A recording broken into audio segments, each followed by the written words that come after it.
¿Qué tal, amigos? Bienvenidos a una nueva emisión de Tiempo de Inversión, plataforma digital especializada en contenidos de inversión y financiación. La inversión de impacto es una tendencia global que está forjando el camino hacia una nueva forma de invertir y de tomar decisiones financieras y empresariales. Las tres claves de la llamada comunidad de impacto son rentabilidad, riesgo e impacto, y surgen como pilares esenciales para generar un desarrollo social cada vez más sostenible. Si en España hay una referencia al hablar de inversión de impacto social, esa referencia es nuestra invitada esta tarde, es María Ángeles León, cofundadora de Open Valley Foundation y presidenta de la gestora Global Social Impact Investment, especializada en fondos de inversión de impacto social. María Ángeles León, bienvenida a Tiempo de Inversión, un verdadero placer saludarte. Buenas tardes, Manuel. Encantadísima de estar en tu nuevo espacio. Después de haberte escuchado durante tantos años, ¿no? En la radio, ahora digitales. En radio llevamos unos años tratando de acercar a los oyentes y a los ciudadanos españoles la inversión de impacto, en Tiempo de Inversión de Impacto en radio. A partir de este instante lo vamos a hacer en esta nueva plataforma digital a la que se acercan cada día pues más seguidores a través de tiempoinversión.cal y de nuestros diferentes canales, tanto de podcast como de YouTube o televisión. Y con María Ángeles León vamos a iniciar una serie de capítulos hablando de la inversión de impacto, una inversión, un ecosistema de impacto que en España está creciendo en estos últimos años, pero que todavía está lejos si lo pretendemos comparar con algunos de los países de nuestro entorno. María Ángeles León, lo primero, ¿qué es la inversión de impacto? ¿Qué papel juega la Venture Philanthropy en la inversión de impacto? Tú que llevas tantos años trabajando con la filantropía y tratando también ya en estos últimos años de promover ese paso que supone la inversión de impacto con estos tres pilares que hemos comentado. Bueno, pues mira, como hablas de la parte más filantrópica y así, y tú has explicado muy bien es lo que es la inversión de impacto, y que luego al final resumimos, que son esas tres vías diferentes de valorar una inversión, ¿no? El retorno financiero, el riesgo que tiene la inversión y luego la parte social. ¿Y por qué esto ha surgido un poco desde la filantropía hacia la inversión? Porque lo que intenta esta inversión es resolver problemas sociales que tradicionalmente resolvía la filantropía. Entonces, ¿qué pasa? Que a lo largo de los años se han ido dando cuenta los grandes organismos internacionales, pero también las fundaciones más pequeñas, locales, que trabajan en terreno, de que la filantropía sola no soluciona los problemas ni del desarrollo ni de la desigualdad, ¿no? La inclusión de las personas que dentro de los países desarrollados pues han tenido menos suerte y parece que se van quedando siempre atrás y sin posibilidad de engancharse al carro. ¿Qué es lo que ve la filantropía? Que las donaciones por sí mismas, primero, no son suficientes, ¿no? Los países cada vez quieren donar menos, después de la crisis de 2008 pues ya hubo una reducción importante y ahora con toda esta pues ni os cuento, ¿no? Va a volver que pelear otra vez por el 0,7. Ven que, bueno, si este dinero no es suficiente y encima, después de más de 100 años prácticamente que se empieza a trabajar con el Banco Mundial, con el Fondo Monetario Internacional para intentar, ¿no?, ir trayendo a todas estas economías hacia el desarrollo y que no se consigue de esta manera de entregar dinero a fondo perdido y condonar deudas, pues se empiezan a buscar nuevos modelos. Y en esos nuevos modelos empezó y fue el pionero en los años 80, el profesor Yunus, que fue el inventor de los microcréditos. En 2006 le dieron, como siempre estas cosas, veintitantos años después, el Premio Nobel de la Paz, cuando tenía que haber sido el de Economía, ¿no? Pero él lo que demostró es que a los pobres de los pobres se les puede dar préstamos, no solamente donaciones, y que la ventaja que tenía el préstamo es que esas personas utilizaban esa inversión para generar ingresos, para generar negocio y luego poder devolver el préstamo, ¿no? Y además ponía la relación entre el prestamista, digamos, el que antiguamente había sido el filántropo y el receptor que se llamaba beneficiario, en una relación de igualdad. Ahora los dos tenemos una relación comercial en la que uno sabe qué derechos y obligaciones tiene y el otro también. Y de esta manera todo es mucho más sano porque no hay una mano más paternalista que es la que dona y decide dónde y cómo es mejor, pues porque claro, ya estamos en el cibermundo y lo hemos aprendido, sino que es una relación mucho más de negocios en la que el que recibe el préstamo sabe más que tú de lo que quiere hacer y de cómo lo va a hacer y en el país donde lo va a hacer, ¿no? Entonces, esto ha ido evolucionando. En el año 2000-2004, en una organización americana que se llamaba Acumen, decide dar un paso más y no solo hacer microfinanza, que son préstamos pequeños a pequeños comerciantes o pequeños agricultores, sino hacer préstamos más grandes a compañías. Y esto pues también lleva tiempo demostrarlo, pero pues 10, 12 años después ellos han podido hacer salidas, exits de esas compañías que están dedicadas a clientes por debajo del umbral de la pobreza, a dar servicios a estos clientes y a generar empleo para estas personas. Y están dando múltiplos, pues a los 10 años a lo mejor de 3 o 4 veces, ¿no? Muy parecidos a los que puede estar dando el private equity cuando les va muy bien. Entonces, bueno, hay poco a poco esta demostración de que este modelo funciona. Lo que ha llevado es que en el mundo en el año 2018 hubiera 200.000 millones dedicados a inversión de impacto. Ahí entendemos como inversión de impacto no solo la inversión de impacto social en países en desarrollo, sino la inversión sostenible, la inversión medioambiental, en fin, todo esto que ahora mismo se conoce como impacto. Y ahora estamos muy cerquita de que sea 1.000.000.000, o sea, 1.000.000 de millones. Pues es que ha crecido en 4 años de manera exponencial, ¿no? Como se dice cuando hay crecimientos muy grandes en la economía. Y el movimiento sigue, ¿no? Creo que esto está demostrando que una nueva economía, que un nuevo capitalismo de retorno y con las mismas herramientas que hemos vivido siempre, se ocupe también de lo social. Y esto es lo que es la inversión de impacto. Una inversión que busca un retorno y que sobre todo busca un impacto. En algunos momentos y en algunos tipos de fondos penaliza un poco quizá el impacto social o hay que hacer más foco en el impacto social que en la rentabilidad, ¿no? Y probablemente si estuviéramos hablando de inversiones igualmente rentables, ya no necesitaríamos la inversión de impacto. Los inversores tradicionales, si estábamos hablando de las mismas rentabilidades, vendrían muy atraídos, ¿no? Entonces, la inversión de impacto tiene la particularidad de que tiene que generar una adicionalidad. Tiene que encontrar un tipo de inversión y un tipo de negocios que no existieran o que no estuvieran, desde luego, escalados y fueran grandes como para invertir por inversores, ¿no?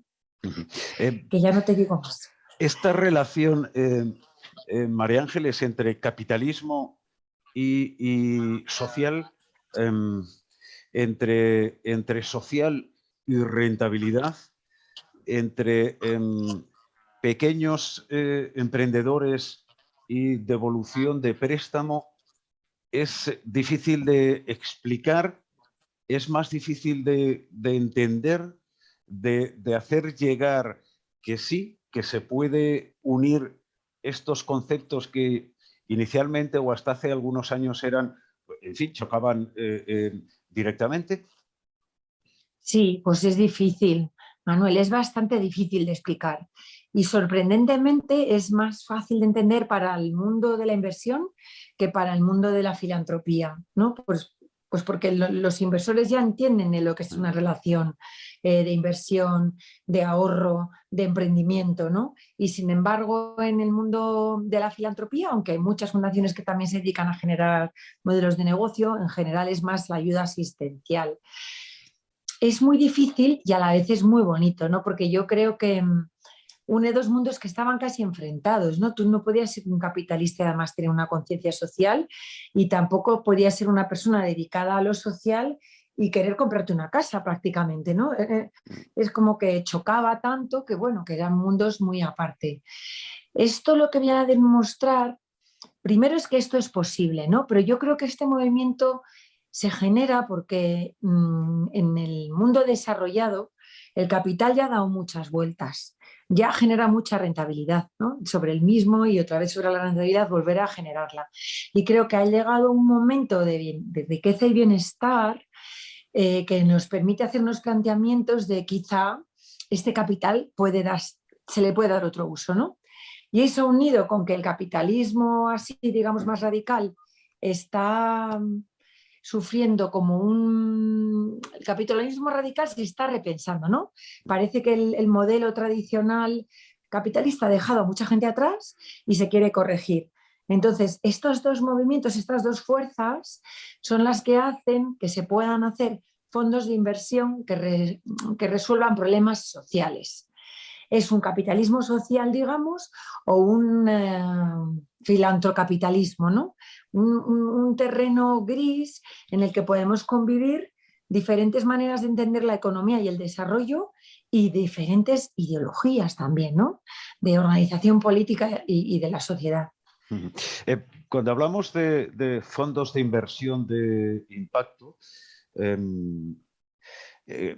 ¿dónde invierte un fondo de inversión de impacto? ¿En qué tipo de empresas? ¿En qué tipo de capital? ¿Y dónde? Me refiero geográficamente. Bueno, pues desde luego geográficamente puede ser en cualquier parte, porque en cualquier parte del mundo hay problemas sociales. Es verdad que los de los países en desarrollo parecen más acuciantes y lo son, porque pues la gente se muere mucho antes de tiempo, hay mortalidad infantil, bueno, que claramente ahí parece que hay más impacto, pero bueno, en todos los países desarrollados hay muchos colectivos que se han quedado atrás por unas causas o por otras, ¿no? Antes de las crisis, después de las crisis. Entonces, esto va a todos estos colectivos y geográficamente a todos los países. Y luego, ¿a qué tipo de empresas? Pues yo entiendo el capital como un continuo, las inversiones es un continuo, ¿no? Y veo en un extremo la filantropía y en el otro extremo la inversión a rentabilidad pura y dura, ¿no? Y entre medias, pues más cerca de la inversión empieza a estar la inversión ESG y de la filantropía, pues estarían ahí quizá los fondos de impacto.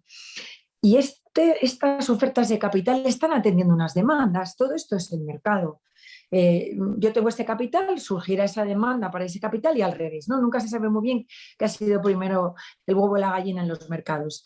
Entonces, para cada tipo de inversor y de tipo de inversión va a haber una demanda de capital. ¿Qué es lo que está pasando ahora mismo? Que esto de la inversión de impacto está muy de moda. Empezó la inversión ESG, pero ahora el impacto es como que todo el mundo quiere hacer inversión de impacto social y no todo lo es. Y no pasa nada por no ser todos. Esto es lo que yo quiero que quede muy claro. Soy un inversor medioambiental en activos líquidos en Estados Unidos. Fenomenal. O soy un inversor en equity, en empresas pequeñitas y medianas en África subsahariana. Pues también muy bien. Claro, y todos tenemos una función. Lo que sí que es un poco triste, ¿no? Que ahora que esto están haciendo y es tan complicado de entender, al inversor de a pie, que somos todos, si encima nos confunden con los temas, pues es un poco difícil, ¿no? Pero creo que el tiempo pone todo en su sitio y que hay espacio para todos. Y como la necesidad es tan grande, bienvenido sea cualquier tipo de inversión que quiera, además de una rentabilidad, conseguir algo más. Cada uno tiene sus motivaciones. En GSI, en la gestora vuestra, estáis ya prácticamente en uno de los fondos, creo el internacional, en los 50 millones, ¿no? Bueno, es un fondo que apunta a levantar 60 millones, tiene 28 millones comprometidos ya 28. Y seguimos haciendo fundraising. Aquí en este fondo africano hay una función maravillosa que hacen las agencias de cooperación en el mundo y la española también lo está haciendo. Cofides está buscando instrumentos para quitar el riesgo de estas inversiones, ¿no? De garantizar al inversor tradicional de alguna manera que ellos van a estar ahí por si ocurre algo de riesgo país o al fin y al cabo pues son economías menos desarrolladas, pues se pueda perder algo más de las inversiones, unas rentabilidades más bajas. Ellos quieren estar ahí o con un tramo de primeras pérdidas o garantizando préstamos. Y me parece que en estos primeros momentos de esta inversión eso es fundamental, porque vamos a ser capaces de cerrar ese gap que tenemos entre capital comprometido y objetivo que tenemos, pues rápido en cuanto podamos estructurar eso, ¿no? Es muy interesante incluso para inversores institucionales que tienen mucha limitación a los productos con riesgo. La CNMV defiende muchísimo al inversor y lo hace muy bien. Pues si tú vas poniendo unas garantías a estos fondos, ya dejan de ser de riesgo, ¿no? Y es muy interesante. Y bueno, ahora mismo mis compañeros están en un viaje largo por Kenia, por Ruanda y por Uganda, viendo unos proyectos, Manuel, espectaculares. Y además, algunos de ellos llevamos ya pues 8 años apoyándonos desde la fundación, o 10 o más. Y ahora ya entran en el fondo y ahora han crecido un montón y dentro de poco nuestro fondo va a quedar pequeño porque ellos van a querer acceder a cantidades de capital más importantes, ¿no? Y esto es tan satisfactorio que bueno, que nada, que os invito a visitar nuestra página web si queréis y veis ahí los proyectos. Oye, has hecho mención a este capital, es lo que llamáis, y si no, corrígeme, el capital catalítico, ¿no? Es decir, ese capital que de alguna manera apoya público, capital público que apoya a estos fondos y que de alguna manera sirve también para cubrirse las espaldas de todos aquellos inversores particulares que apoyan este tipo de fondos de inversión de impacto.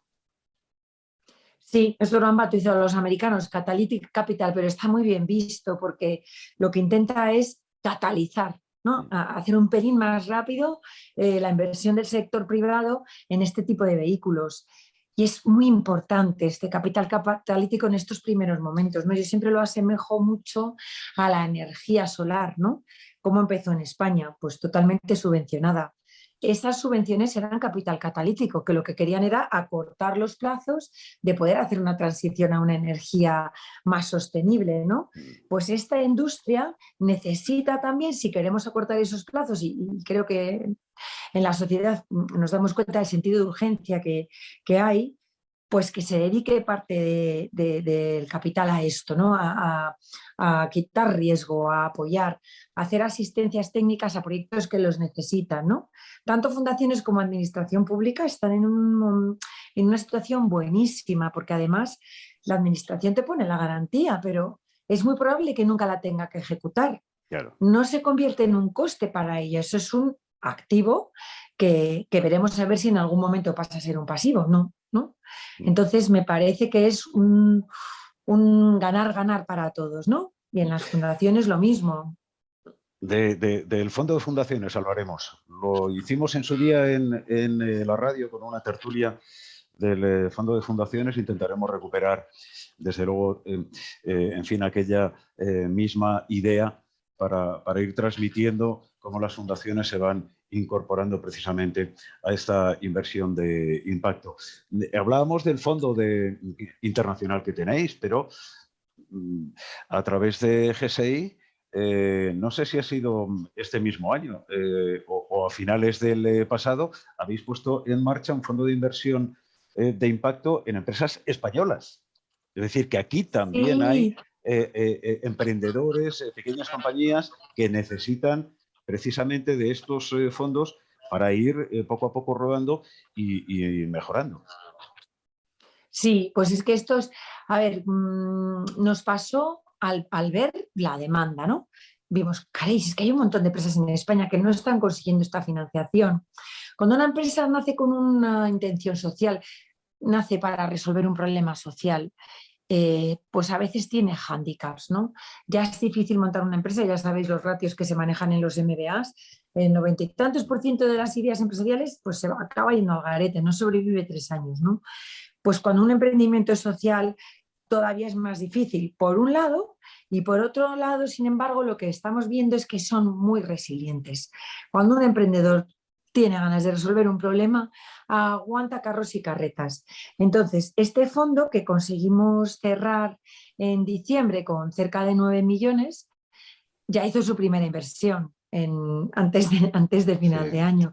Pues porque teníamos un pipeline de empresas que nos interesaban un montón. Y si quieres, para ilustraros un poquito qué es un emprendedor social en España, ¿no? Porque en África se entiende fenomenal. Está dando trabajo a un montón de gente que vive por debajo de $1 al día y los cambia a gente que puedan ganar por lo menos 5, ¿no? Es fácil de ver. Aquí en España lo que intentamos, o el enfoque que tiene el nuestro es otra vez social. Las personas siempre en el centro, que es para nosotros lo más importante. Pues todas estas personas que han tenido menos suerte, pues porque son jóvenes que nunca tuvieron una oportunidad, porque es gente con discapacidad, porque son parados de larga duración que se han puesto en los 50 años y es que no hay quien encuentre un empleo. Estamos buscando empresas que generan empleo para estos colectivos, para los inmigrantes también, ahora con toda la crisis de la guerra en Ucrania. Ucrania. Entonces, por ejemplo, la primera empresa que hemos invertido, que se llama Revolt, es una empresa que hace entrega de última milla sostenible. Sus vehículos son todos con gas o son bicis que no contaminan y que contrata pues, a todo este tipo de colectivos con unas condiciones dignas de empleo. Bueno, pues esa ha sido nuestra primera inversión. Este tipo de empresa podría encontrar algún inversor diferente a nosotros, pero no fácilmente, porque mientras está arrancando su modelo y demostrando que en un sector en el que la economía informal es lo que prima y los autónomos y todo esto que conocemos se puede hacer de otra manera, pues le va a costar unos años demostrar y decir, oye, mira, que sí, que estoy siendo eficiente, que soy competitivo y que me están contratando. Lo bueno de esto es que cada vez hay más empresas que están mirando esto. Entonces, los clientes de Revolt son grandes superficies francesas, sobre todo, porque tienen esta sensibilidad de cuidar el extremo a extremo de todo el servicio que dan a sus clientes, ¿no? Y si puede ser sostenible y si puede ser inclusivo y social, le dan un valor a la hora de contratar, ¿no? Y hoy me he enterado, por ejemplo, que en las empresas españolas, yo lo echo de menos, todavía no hay mucha empresa española que diga, estoy dispuesta a pagar un poquito más o hacer una orden de compra en la que incluya criterios medioambientales y sociales. Aún no hay muchas. Pero hoy escuchaba que hay una empresa italiana que es clienta de consorcios, ¿sabéis las conservas del Sí, consorcio, el sí, atún, el bonito sí, del norte, todo esto? sí. Que les ha pedido a los de consorcio convertirse en B Corp, que es como si fuera un primer paso a ser empresa social, ¿no? Pues me encanta estas cosas que escucho, ¿no? Porque vamos un poco todos, los consumidores a lo mejor siendo más conscientes, las grandes compañías intentando comprar cada vez más para sanear su cadena de valor. Bueno, no sé, creo que estamos en un movimiento en el primer mundo en el que hacemos falta y haremos falta durante años, pero que va a ser una transformación rápida si las cosas siguen como yo las veo y no nos embarcamos en mucha más crisis. Bueno, mira, para finalizar iba a comentarte esto porque eh, yo estoy convencido también de que el movimiento va a continuar. Es un movimiento complicado porque aúna a consumidores por una parte, a empresas por otra parte y, por ejemplo, en la situación que venimos arrastrando en los últimos años, porque ahora tenemos la invasión de Rusia en Ucrania, en fin, todo el movimiento que se ha producido en determinados mercados, como el de las materias primas. Eso implica una mayor inflación, eso genera pues poder adquisitivo por parte de los consumidores, en fin, los sueldos siguen siendo los mismos. Claro, el consumidor muchas veces estaría dispuesto a este plus, pero en la situación en la que nos encontramos pues es complicado. Y habría otros muchos inversores institucionales que también estarían dispuestos a entrar en estos fondos, pero claro, la situación en estos momentos exige mucha cautela porque tampoco sabemos qué va a pasar el día de mañana. Y yo, para finalizar, querría preguntarte, en todo este escenario donde ya se empieza a poner por parte de determinadas instituciones y países en tela de juicio eso de la transición energética hacia energías pues menos contaminantes, pero en este momento tenemos en fin un problemón energético aquí en Europa, etcétera, etcétera. ¿Tú ¿Qué reflexión tienes? ¿Qué perspectiva manejas? ¿Tienes cierto temor a que todo esto, en fin, paralice por una parte la inversión medioambiental y por otra, en particular, de la que estamos hablando, la inversión en impacto? Pues mira, la verdad es que esto de la crisis en Ucrania me ha hecho entender muchas cosas, ¿no? Y lo que yo veo ahora es que Europa lleva mucho tiempo apostando por esta transición energética y quiere como empoderarse, ¿no? Y ser el continente líder y volver un poco a la calidad de vida que ha caracterizado siempre a Europa. Y creo que esto de la guerra y de la necesidad de independizarse del gas y petróleo ruso va a acelerar este proceso, no lo va a parar, al revés. Y aquí, pues lo único que me preocupa, y lo estamos viviendo ya, es esta inflación, ¿no? Para conseguir ser independientes y hacer la transición todavía más deprisa, si ya era complicado con los objetivos 2030, 2050, si ahora queremos de manera más rápida, pues creo que va a afectarnos mucho a nosotros, al consumidor final, que al final todas estas cosas tan bonitas que queremos hacer todos, llegan a nuestro bolsillo, Manuel. ¿Y qué me preocupa? Pues que queramos hacer esa transición tan deprisa, que haya muchas empresas que se queden atrás y no sean competitivas y tengan que cerrar, que haya muchos emprendimientos sociales y muchas empresas sociales que les pase lo mismo. Entonces, creo que no va a haber marcha atrás. O sea, creo que desgraciadamente esta guerra pues va a traer como un paso atrás a la globalización y va a empeorar la inflación. Y creo, por otro lado, que esto acelerará toda esta transición energética que tanto queremos, pero que el coste va a ser más alto y va a ser a más a corto plazo. O sea que siempre pensaba, yo digo, ojo, macho, va a parecer que nuestra siguiente generación va a vivir peor que nosotros y yo creo que les va a costar, porque es que van a tener que pagar muchas cosas que queremos hacer para dejarles, pero que no son, Claro. que no cuestan cero. Sí, esa es la cuestión. De todas formas, todas las transiciones, María Ángeles, han costado mucho. Y sin embargo, a pesar de las dificultades de cada una de las transformaciones, pues fíjate, la industrial, etcétera, han seguido adelante. Es decir, hay determinadas transiciones que, aunque el escenario sea complejo, porque evidentemente suponen grandes cambios, siempre se han impuesto con el tiempo. Nos haya gustado más o menos. Probablemente a los que disfrutemos de esas transiciones, ya una vez hechas, nos han venido fenomenal. Los que han estado en esas transiciones, pues probablemente lo hayan pasado peor. Pero al final hay que apostar por las transiciones, porque es que lo que no podemos hacer es quedarnos de manera monolítica. El mundo, de forma monolítica, no se ha movido nunca. Los grandes cambios han venido en eso, en las transiciones. Sí, y luego yo también pienso, oye, vamos a estresarnos todos un poco, pero saldrán cosas nuevas. El ingenio que tenemos para salir de las crisis, pues oye, igual de repente se acelerará mucho la energía del viento, se hará una realidad el hidrógeno, pasarán cosas. O sea, siempre que se cierra una puerta se abre una ventana. Desde luego. Entonces, sí, vamos a intentar verlo como oportunidad, pero sí que estar un poco preparados a que si tenemos esta conciencia tan solidaria, pues va a llegarnos a nuestro bolsillo y al final de mes. Eso yo creo que va a pasar. Pues de las oportunidades de la evolución de la inversión de impacto seguiremos hablando aquí en Tiempo de Inversión, con María Ángeles León y con otras referencias, que en nuestro país las hay muy buenas, de la inversión de impacto. Así que, María Ángeles León, un verdadero placer. Gracias por acercarte en tu siempre ajustada agenda a Tiempo de Inversión. Bueno. Un abrazo fuerte. Encantada, Manuel, y enhorabuena por este programa. Lo vamos a petar. A ver si es verdad. Muchísimas gracias, María Ángeles. Gracias.